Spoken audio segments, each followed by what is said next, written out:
M اے اردو کی class میں آپ کا استقبال ہے۔ محاسن شاعری پر گفتگو کا سلسلہ جاری ہے۔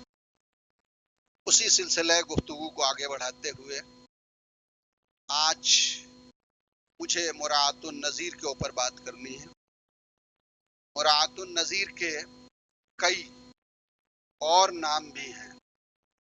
تناسب بھی اسے کہتے ہیں، توفیق اور تلفیق کے نام سے بھی اسے جانتے ہیں، اطلاف بھی کہا جاتا ہے، رعایت لفظی بھی اسے کہتے ہیں۔ اس صنعت کا مطلب یہ ہے کہ شعر میں کئی ایسے الفاظ جمع کرنا یا ایک جیسی چیزوں کو اکٹھا کرنا جن میں کوئی نہ کوئی مناسبت اور رعایت موجود ہو، یا شعر میں بہت سے ایسے الفاظ کا استعمال کرنا جن کا تعلق ایک ہی گروپ سے ہو، یعنی وہ تمام کے تمام الفاظ ایک ہی موضوع سے متعلق ہوں اور ان میں کسی طرح کا تضاد نہ ہو۔ ایسی کاریگری کو صنعت مراعات النظیر کہا جاتا ہے۔ مثلا پتا پتا بوٹا بوٹا حال ہمارا جانے ہے، جانے نہ جانے گل ہی نہ جانے باغ تو سارا جانے۔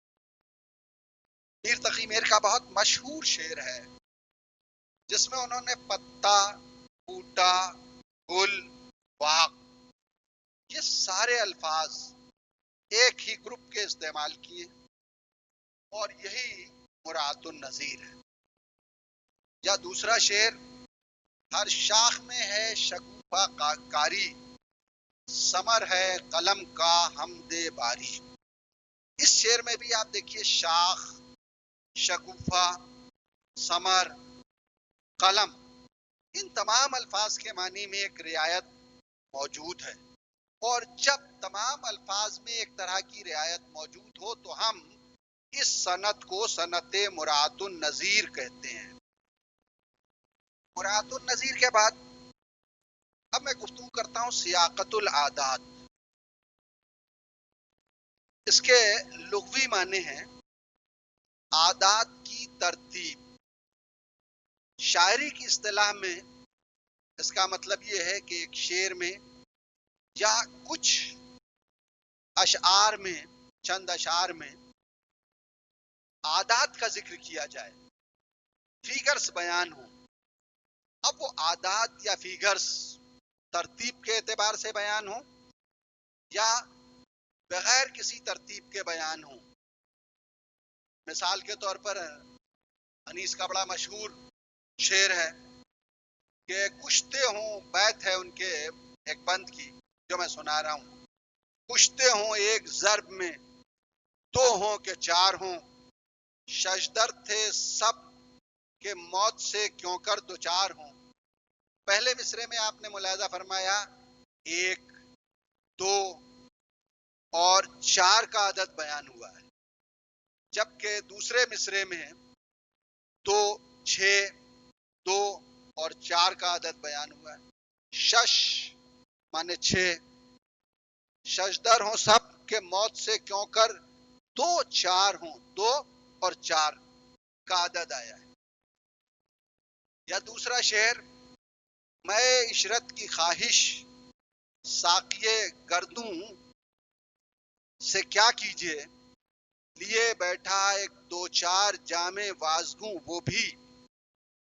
مرزا غالب کے شعر کے دوسرے مصرے میں ایک، دو، چار کا عدد بیان ہوا ہے۔ جب اس طرح سے کسی شعر میں عادات بیان ہوتے ہیں تو ہم اس طرح کی صنعت کے لیے لفظ استعمال کرتے ہیں سیاقت العادات، کہ شعر میں جو ہے وہ سیاقت العادات کی صنعت استعمال کی گئی ہے۔ اسی سلسلہ گفتگو کو آگے بڑھاتے ہوئے ایک اور صنعت پہ بات کرنی ہے، تجنیس۔ تجنیس کے لغوی معنی ہیں ایک جیسا ہونا، یعنی ایک ہی جنس کا ہونا۔ تجنیس سے مطلب یہ ہے کہ دو لفظ صورت میں ایک جیسے ہوں، معنی میں مختلف ہوں تو ہم کیا کہیں گے؟ تجنیس۔ اصطلاح شاعری میں مطلب یہ ہے کہ کلام میں دو لفظ صورت میں ایک جیسے استعمال کیے جائیں مگر معنی مختلف۔ اب اس طرح کے الفاظ مفرد بھی ہو سکتے ہیں اور مرکب بھی ہو سکتے ہیں، یعنی دونوں طرح کے الفاظ استعمال ہو سکتے ہیں۔ یہ لفظ اسم بھی ہو سکتا ہے، فعل بھی ہو سکتا ہے،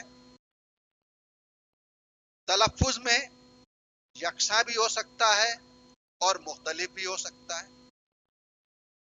اس اعتبار سے جو یہ صنعت استعمال ہوتی ہے یہ تجنیس کہلاتی ہے۔ اور جو یہ اختلافات آپ دیکھ رہے ہیں اس اعتبار سے علم بیان کے ماہرین نے تجنیس کی 24 قسمیں جو ہے وہ بیان کی ہیں۔ اب ظاہر سی بات ہے کہ میں 24 کی 24 قسمیں یہاں جو ہے وہ بیان نہیں کروں گا۔ مجھے تو تجنیس کے بارے میں جو ہے وہ آپ کو اتنا علم دے دینا ہے کہ آپ شعر میں اگر کہیں تجنیس استعمال ہو تو آپ اسے پہچان سکیں۔ مثال کے طور پر یوسف سے عزیز کو کئی سال زندان عزیز میں پھنسایا۔ اب دیکھیے پہلے مصرے میں بھی عزیز استعمال ہوا ہے اور دوسرے مصرے میں بھی عزیز استعمال ہوا ہے۔ شعر میں پہلا عزیز معزز کے معنوں میں، سمانت، پرتشٹھت، ریسپیکٹڈ کے معنوں میں استعمال ہوا ہے۔ دوسرا عزیز یہ بادشاہ مصر کا لقب تھا، مصر کے بادشاہ عزیز کہلاتے تھے، ان معنوں میں استعمال ہوا ہے۔ دونوں اسم بھی ہیں، پہلا عزیز بھی اسم ہے، دوسرا عزیز بھی اسم ہے، اور لکھنے میں بھی دونوں جو ہے وہ ایک جیسے ہیں، لہذا یہ تجنیس خطی کہلاتی ہے۔ یا دوسرا شعر میں میر انیس کا سناتا ہوں کہ خالی نہ گیا وار کوئی تیغ دوسر کا، ہاتھ اڑ گئے پاؤں بچا سر کوئی سر کا۔ اب اس شعر میں پہلے مصرے میں سرکا سے مراد تلوار کا اوپری حصہ ہے، جبکہ دوسرے مصرے میں جو سرکا استعمال ہوا ہے اس کے معنی ہے بھاگنا، روانہ ہونا، کھسک جانا، کہ تلوار کے وار کو دیکھتے ہی جو ہے وہ سامنے والا بھاگ گیا۔ یا تیسری مثال دیکھیں، کہا جی نے مجھے یہ ہجر کی رات، یقین ہے صبح تک نہ دے گی جینے۔ پہلے شعر میں جی نے الگ طرح سے لکھا گیا ہے، جی الگ ہے اور نے الگ ہے، اس سے مراد ہے دل نے، جبکہ دوسرے مصرے میں جینے، جی اور نے دونوں کو ملا کے ایک ساتھ لکھا گیا ہے اور اس سے مراد ہے زندہ رہنا۔ تو اس طرح جب الفاظ میں جو ہے وہ صنعتیں استعمال ہوتی ہیں تو انہیں تجنیس کہا جاتا ہے۔ تجنیس کے بعد اب میں بات کروں گا تلمیح پر۔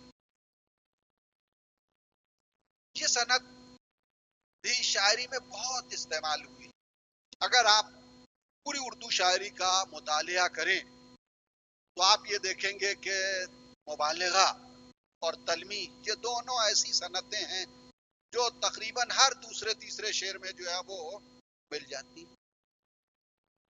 تلمیح کا مطلب ہے شعر میں کوئی ایسا لفظ یا کوئی ایسا اشارہ استعمال کرنا جو کسی مشہور جگہ، کسی مشہور چیز یا واقعے کی طرف جو ہے وہ آپ کے ذہن کو ڈائیورٹ کر دے اور آپ کے ذہن کی پوری توجہ اس واقعے کی طرف جو ہے وہ منعطف ہو، تاریخ کے کسی کردار کی یاد دلا دے۔ اس طرح شعر میں جو ہے وہ کوئی لفظ یا کوئی اشارہ کرنا تلمیح کہلاتا ہے۔ غالب کا بڑا مشہور شعر ہے، ابن مریم ہوا کرے کوئی، میرے دکھ کی دوا کرے کوئی۔ اس شعر میں ابن مریم سے مراد حضرت عیسیٰ علیہ السلام کی شخصیت ہے۔ حضرت عیسیٰ کے بارے میں مشہور ہے کہ حضرت عیسیٰ اندھوں کو بینا کر دیتے تھے، مردوں کو زندہ کر دیتے تھے، مبروس کا برس ٹھیک کر دیتے تھے، گنجے کا گنجا پن دور کر دیتے تھے، سر کے بال جو ہے وہ اگاتے تھے۔ اب شاعر کیا کہہ رہا ہے؟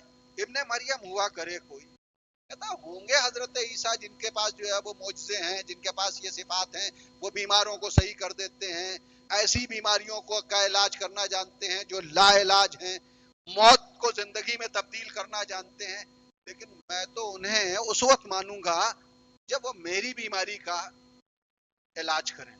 تو جیسے ہی وہ شعر کہتا ہے، ابن مریم سے ہمارا ذہن جو ہے وہ حضرت عیسیٰ کی طرف ڈائیورٹ ہوتا ہے، اور حضرت عیسیٰ کی زندگی میں جتنے واقعات اس طرح کے رونما ہوئے تھے، ہم سب ان تمام واقعات کی طرف متوجہ ہو جاتے ہیں۔ یا آتش کا شعر، قسم جو کھائی بھی تو تالے زلیخا کی، عزیز مصر کا بھی صاحب غلام لیا۔ اس شعر میں غلام سے حضرت یوسف کی طرف اشارہ کیا گیا ہے کہ جب حضرت یوسف کے بھائیوں نے انہیں قید میں جو ہے وہ کنویں میں ڈال دیا، اور ادھر سے قافلہ گزرا اور قافلے نے ڈول ڈالا اور کنویں سے جناب یوسف کو نکالا، اور نکال کے جو ہے وہ مصر کے بازار میں لے گئے اور انہیں بیچا، تو عزیز مصر نے انہیں بحیثیت غلام خرید لیا، اور پھر وہ مختلف مراحل سے گزر کر کہ عزیز مصر کے گھر میں رہے، عزیز مصر کی زوجہ نے جو ہے وہ ان کے اوپر الزام لگایا، قید میں جو ہے وہ ڈال دیے گئے، برسوں قید میں رہے، پھر قید سے رہا ہوئے، وزیر خزانہ جو ہے وہ وزیر غذا اور رسد بنائے گئے، اور پھر اس کے بعد جو ہے وہ عزیز مصر بنے، اور پھر اس کے بعد جو ہے وہ زلیخا سے عقد ہوا۔ تو جیسے ہی جو ہے وہ شاعر یہ کہتا تالے زلیخا، زلیخا کے نصیب کی قسم کھائیے، تو پھر ہمیں وہ ہمارے ذہن میں وہ پورے جو ہے وہ واقعات گھوم جاتے ہیں جو ہے وہ جناب یوسف کے ساتھ واقع ہوئے تھے۔ تو آپ نے دیکھا کہ شاعر نے ایک لفظ سے اشارہ کر کے پورا واقعہ جو کئی برسوں پر محیط تھا ہمارے ذہن میں جو ہے وہ تازہ کر دیا۔ تو اس صنعت کا سب سے بڑا فائدہ یہ ہے کہ اس کے ذریعے شاعر کم سے کم وقت میں اور کم سے کم الفاظ میں ہمیں تاریخی واقعات سے جو ہے وہ روشناس کرا دیتا ہے۔ شکریہ۔